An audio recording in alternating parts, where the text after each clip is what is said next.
Hi friends, welcome back to my channel. ఈరోజు మన ఛానల్లో తెలంగాణ స్పెషల్ అరిసెల్ని పర్ఫెక్ట్గా మంచి టేస్ట్ వచ్చేలాగా ఎలా తయారు చేసుకోవాలో ఈ వీడియోలో చూడండి.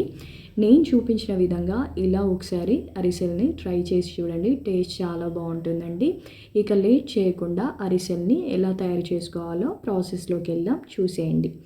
దీనికి మనం ముందుగా 1 కేజీ రైస్ని నీట్గా వాష్ చేసుకొని ఒక 5 గంటల పాటు బియ్యాన్ని నాననివ్వండి.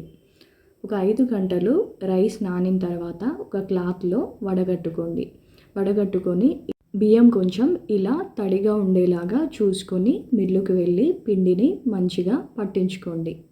చూడండి, అరిసెల పిండిని ఇలా మెత్తగా పట్టించుకోవాలి. ఈ కేజీ బియ్యం పిండికి వెయిట్ వైజ్ వచ్చేసి 3/4 కిలో బెల్లాన్ని తీసుకోండి. అంటే 750 గ్రామ్స్ బెల్లాన్ని తీసుకొని ఇందులో కొన్ని వాటర్ వేసుకొని మంచిగా మిక్స్ చేసుకోండి. ఇలా బెల్లం మొత్తం కరిగిపోయేలాగా మంచిగా మిక్స్ చేసుకొని పొయ్యి మీద పెట్టుకొని ఈ పాకం మొత్తం దగ్గరికి వచ్చేంత వరకు మధ్యలో ఇలా కలుపుతూ ఒక 10 నిమిషాల పాటు ఈ పాకాన్ని మరిగించుకోండి. ముద్ద పాకం వచ్చేంత వరకు ఈ పాకాన్ని మరిగించుకోండి.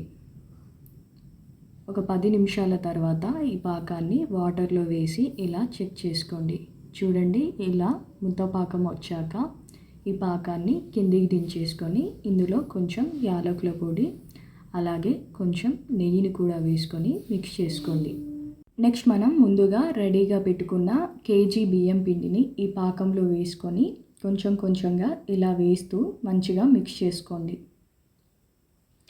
ఈ పిండి మొత్తం పాకంలో కలిసిపోయేలాగా ఇలా మిక్స్ చేసుకొని లాస్ట్లో ఇంకొంచెం నెయ్యి వేసుకొని కలుపుకోండి.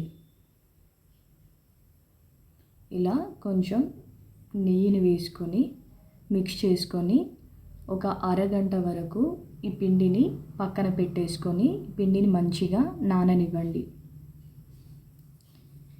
చూడండి, ఒక అరగంట తర్వాత ఈ పిండి మొత్తం ఇలా గట్టిపడి ఉంటుంది.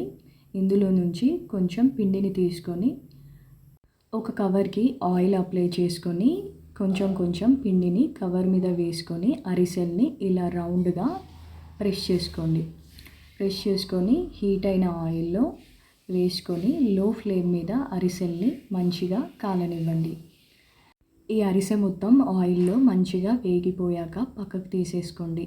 అలాగే మిగిలిన అరిసెల్ని కూడా 1 by 1 ఇలా ఆయిల్లో వేసుకొని మంచిగా కాలనివ్వండి. చూడండి, ఇలా అరిసెలు మంచిగా పొంగుతూ లో ఫ్లేమ్ మీద మంచిగా కాల్చుకోండి. ఈ అరిసెల పైన కొంచెం ఇలా గసాలా వేసుకొని చెంబుతో ఇలా ఆయిల్ మొత్తం పోయేలాగా ప్రెస్ చేసుకోండి. మిగిలిన అరిసెల్ని కూడా ఇలా పైన గసాలా వేసుకొని అన్నిటినీ ప్రెస్ చేసుకొని ఒక గిన్నెలో పేపర్ వేసుకొని అన్నిటినీ ఆ గిన్నెలో వేసుకోండి. చూడండి, అరిసెలు ఎంత పర్ఫెక్ట్గా ఎంత బాగా వచ్చాయో. అంతేనండి, చాలా సింపుల్. తెలంగాణ స్పెషల్ అరిసెల్ని ఇంట్లోనే ఇలా సింపుల్గా ప్రిపేర్ చేసుకోవచ్చు. ఈ అరిసెల్ని ఒక 1 month వరకు స్టోర్ చేసుకొని హ్యాపీగా తినేయొచ్చు. మీరు కూడా ఒకసారి నేను ఈ వీడియోలో చూపించిన విధంగా ఈ అరిసెల్ని ట్రై చేసి ఎలా వచ్చిందో మీ ఫీడ్బ్యాక్ని కింద అయితే కమెంట్ చేయండి. అండ్ ఈ వీడియో మీకు నచ్చితే లైక్ చేయండి అండ్ షేర్ చేయండి, సబ్స్క్రైబ్ చేయండి. మరిన్ని ఇంట్రెస్టింగ్ రెసిపీస్ కోసం నా ఛానల్ని అయితే తప్పకుండా ఫాలో అవ్వండి.